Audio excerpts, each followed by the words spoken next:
itu banyak sekali servis-servisnya. Nah, yang akan kita gunakan adalah servis DHCP-nya.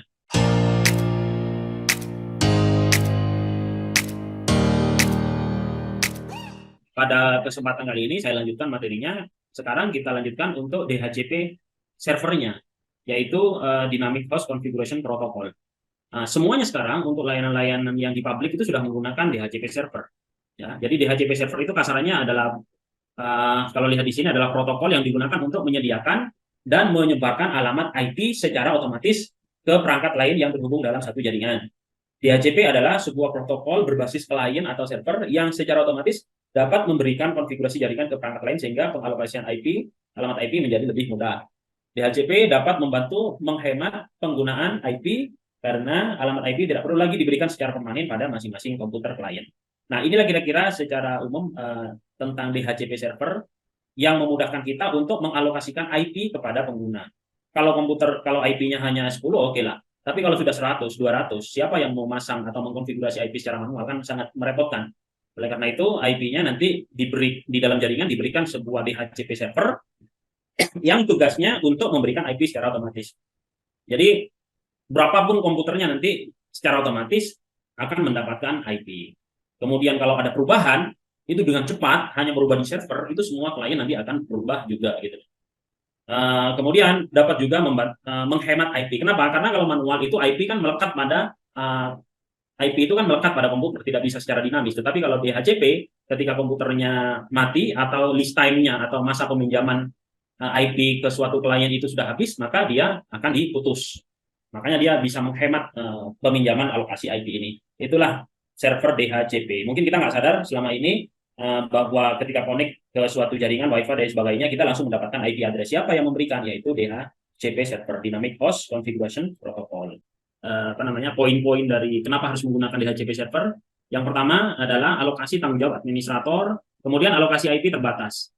Kemudian konfigurasi IP address dan jumlah komputer yang banyak akan sangat merepotkan. Seperti yang tadi saya bilang. Kita konfigurasi 100, 200, capek kan ya. Apalagi setelah dikonfigurasi semuanya, sudah jalan, tiba-tiba ada perubahan. Pak, ada perubahan IP nih. Nah, kita kan capek untuk konfigurasi ulang lagi 100 komputer. Tapi kalau menggunakan DHCP, sekali dirubah di DHCP servernya, maka kliennya itu semuanya akan ikut berubah juga semuanya. Menghindari kesalahan konfigurasi IP address. Jadi, katakanlah IP-nya kita mau nulis 192.168 titik sekian-sekian. Nah, kalau salah ke 190 atau 191, salah angka, maka dia tidak akan bisa connect, kan error kan jadinya kan ya. Oleh karena itu, kalau menggunakan dari server sudah pasti tidak akan error, kecuali servernya yang error gitu. Kemudian menghindari dari root DHCP server. Jadi di DHCP itu ada dua, ada yang menjadi server, ada yang menjadi klien. Kalau DHCP server adalah perangkat yang bertugas untuk mengatur atau mengisi atau memberikan mendistribusikan alamat IP ke setiap komputer klien yang berada dalam satu jaringan yang sama secara otomatis. Kalau DHCP klien itu adalah perangkat yang meminta atau meminjam IP kepada DHCP server. Jadi ada yang server, ada yang DHCP klien. Kemudian kelebihannya pengelolaan IP address menjadi lebih mudah dan cepat, kemudian memperbarui IP secara otomatis kalau misalkan ada kesalahan tadi atau ada perubahan. Kemudian pengaturan terpusat pada server, jadi tidak khawatir lagi apapun perubahannya karena tinggal mengganti servernya saja, semua kliennya akan berubah. Mencegah IP konflik. IP konflik karena begini, IP itu kan sifatnya unik hostnya, jadi tidak boleh ada yang sama. Kalau ada sama maka konflik. Kalau menuliskan secara manual IP-nya, ada kemungkinan, ada potensi untuk IP-nya itu sama, alias konflik. Tetapi kalau misalkan kita dari server, itu sangat kecil sekali, atau bahkan tidak mungkin terjadi IP yang sama, atau IP konflik gitu ya. Nah, ini mencegah kesalahan dalam penomoran IP address sama dengan yang nomor 4, sehingga mencegah IP konflik. Mendorong penggunaan IP kembali IP address. Jadi IP address itu bisa dipinjam, tetapi bisa juga berubah. Bisa jadi nanti suatu saat IP itu dipinjam kembali kepada device atau komputer yang sama. Mampu mengolah jaringan dalam skala besar ini seperti yang tadi saya sampaikan. Baik, ini adalah cara kerja DHCP. Jadi kira-kira cara kerjanya seperti ini. Ya, yang pertama, ya, yang ini saja. Nah, yang ini saja. Yang pertama dari PC ada DHCP server. Yang pertama di sini PC akan merequest melalui IP broadcast. Karena IP broadcast itu adalah IP yang bisa dikirim informasi ke semua dalam sebuah jaringan. Dia akan mencari nih dalam jaringan, ayo siapa yang ada DHCP servernya. Nah, nanti DHCP server itu dia menjawab bahwa IP DHCP server adalah 10.11.11. Baru kemudian klien itu dia akan mengirimkan request lagi untuk meminjam IP ke sini. Nah, setelah itu si server ini nanti akan memberikan DHCP acknowledge atau memberikan atau meminjamkan IP kepada PC. Nah, itulah kira-kira proses kalau nanti di paket tracer itu biasanya kelihatan seperti ini. Nah, itu adalah prosedur untuk peminjaman alamat IP. Nah, apa saja nanti yang dipinjamkan di IP address itu? Yang dipinjamkan adalah IP address, subnet mask, default gateway, DNS, sama list time atau waktu penggunaan atau peminjaman alamat IP. Nah, ini adalah perangkat-perangkat yang bisa digunakan sebagai DHCP server. Yang pertama adalah PC atau server yang diinstal atau menggunakan sistem operasi Linux, FreeBSD, atau yang lainnya. Kemudian ada modem juga, ada baik modem GSM atau modem broadband seperti ini, atau IndiHub. Itu juga bisa, karena dia juga bisa dikonfigurasi sebagai DHCP server. Kemudian ada router seperti ini, router yang bawah, ada router Mikrotik, Cisco, Huawei, dan lain sebagainya. Untuk simulasi membuat DHCP server ini, kita hanya butuh satu router saja. Silakan pakai 2901, yang lain juga boleh. Kemudian pakai switch, dan ini. Kemudian untuk konfigurasi routernya, kira-kira seperti ini, hanya memasangkan IP saja, dan hanya setup DHCP server saja. Yang ini kita menggunakan router sebagai DHCP servernya. Yang berikutnya kita menggunakan server sebagai DHCP servernya. Kemudian yang ini konfigurasi kliennya. Yang ini adalah konfigurasi di DHCP di Mikrotik ya. Ini DHCP-nya di Mikrotik. Jadi mungkin ada yang sudah pernah untuk konfigurasi di Mikrotik. Di sini hanya menambahkan IP, kemudian untuk di IP address di DHCP-nya kita tambahkan saja di menu DHCP, menu IP, kemudian ada DHCP server. Kalau kita pilih menu yang DHCP klien itu kita gunakan DHCP kita sebagai DHCP klien, tidak yang meminta IP. Tetapi kalau server kita gunakan DHCP Mikrotik kita sebagai yang memberikan IP atau servernya. Nanti setelah di sini mungkin kalau praktek nanti ada menu DHCP setup, kita setup saja di sini. Kemudian setelah itu akan keluar DHCP interface-nya. Interface-nya itu mau dikasihkan ke interface yang keberapa. Nah, misalkan ke interface 3 seperti ini ya, maka kita tinggal pilih saja yang interface yang ketiga. Setelah itu nanti dia akan meminta beberapa parameter yang harus dimasukkan. Yang pertama itu adalah parameter network-nya. Jadi di sini network-nya, karena IP-nya tadi 192.168.1.1, maka di sini parameternya untuk network-nya dikasih 192.168.1.0/24. Ini secara otomatis akan keluar ya. Kemudian setelah itu dia akan meminta gateway. Jadi ini adalah gateway yang akan diberikan kepada klien. Gateway-nya disamakan saja dengan IP kita atau IP servernya atau IP interface-nya 192.168.1.1. Kemudian di sini ada DHCP setup-nya, ini adalah ring IP-nya. Ring IP itu artinya ring pool-nya itu artinya dia akan memberikan atau meminjamkan IP kepada klien itu dari IP berapa sampai dengan IP berapa. Nah, di sini kebetulan IP-nya 192.168.1.2 sampai 192.168.1.254. Jadi dia akan dipinjamkan semua nih mulai dari 2 sampai dengan 254. Kalau teman-teman nanti tidak mau meminjamkan semua, hanya ada 10, berarti kita kasih saja antara 100 sampai dengan 110. Maka hanya ring itu saja yang akan dipinjamkan. Kemudian di sini akan diberikan apa namanya DNS servernya supaya nanti klien itu mendapatkan DNS dan bisa koneksi ke internet. Kemudian ada DHCP list time-nya. Ini adalah waktu yang akan diberikan untuk menunggu masa pinjam dari klien ke server. Nah, kira-kira seperti itu saja untuk konfigurasinya.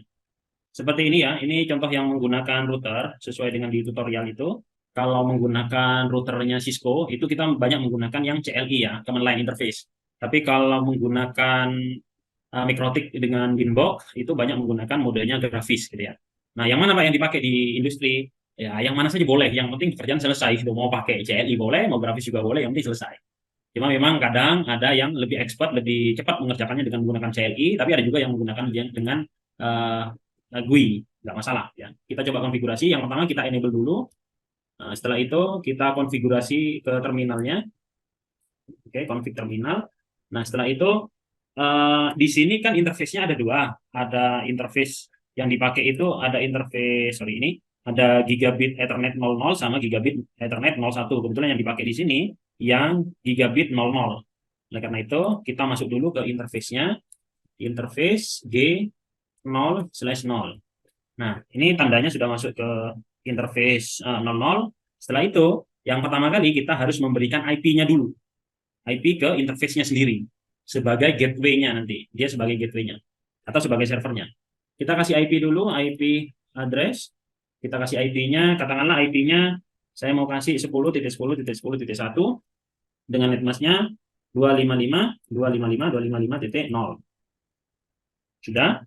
Setelah itu kita aktifkan atau no shutdown. Sudah selesai.